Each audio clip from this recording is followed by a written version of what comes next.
Notice anything? Anything missing? No watch. Oh.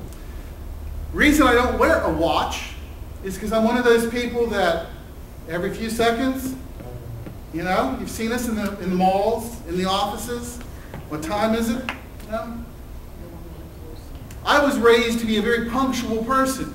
So if we have an 8 o'clock appointment, I'm usually there 10 minutes prior because it was important to be on time.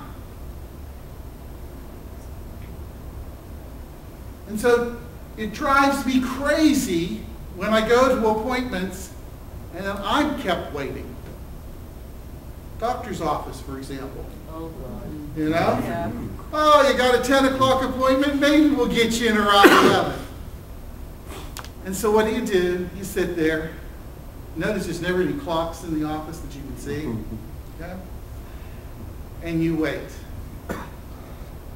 Now, being a good Irish Pollock that I am, I don't wait too patiently.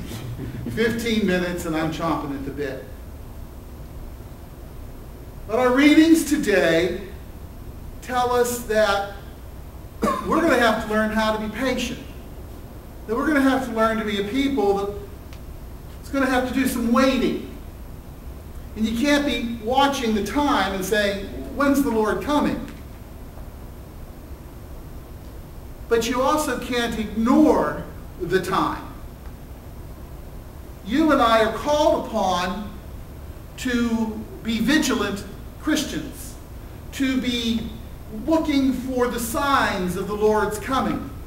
Now, yes, I know you can turn on the television and any number of television evangelists or purported evangelists will say, oh, well, there was a flood over in central Russia, second coming. What about that famine down there in Somalia? Must be the second coming. Or, you know, the hurricanes were really bad this year. Must be the second coming. Oh, they're occupying Wall Street. God forbid it's the second coming. You know? These are not the signs, folks. They're not the signs.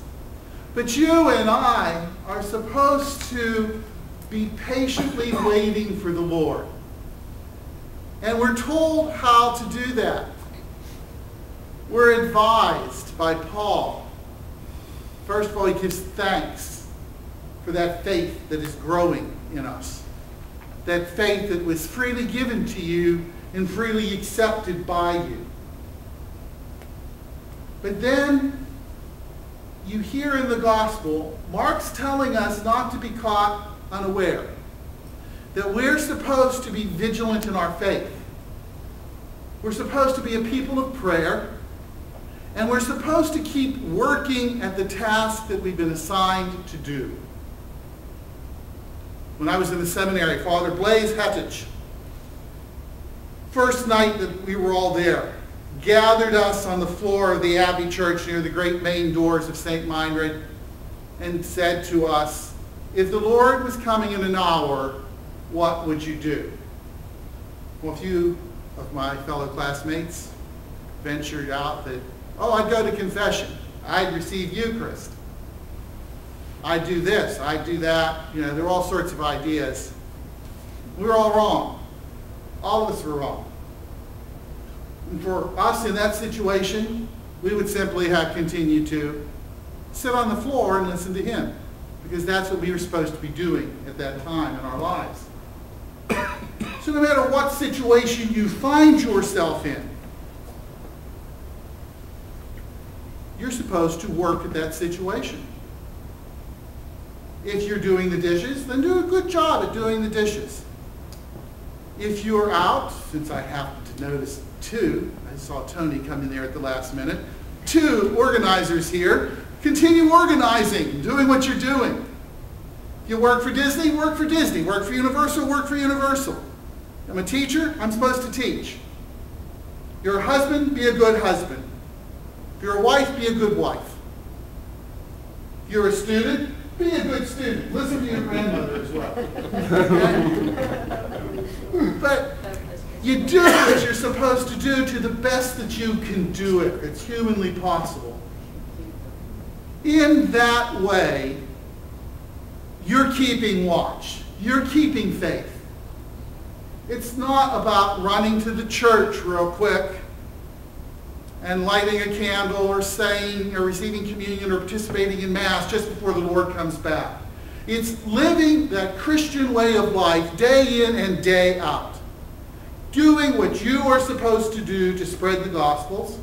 Being a person of prayer. Being a person of principles that is looking out for others. And following that commandment which we so often talk about here at Holy Angels. Love thy neighbor as thyself.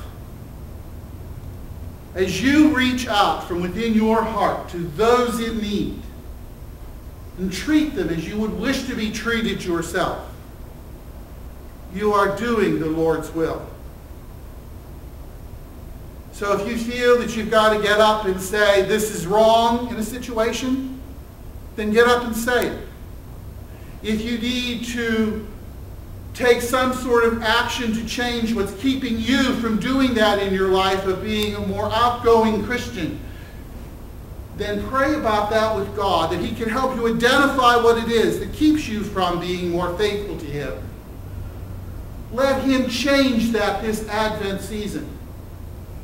So that when he comes back for the second time, we will all be found watchful and waiting, a people of faith, a people of prayer, and a people of good works for the benefit of all humanity.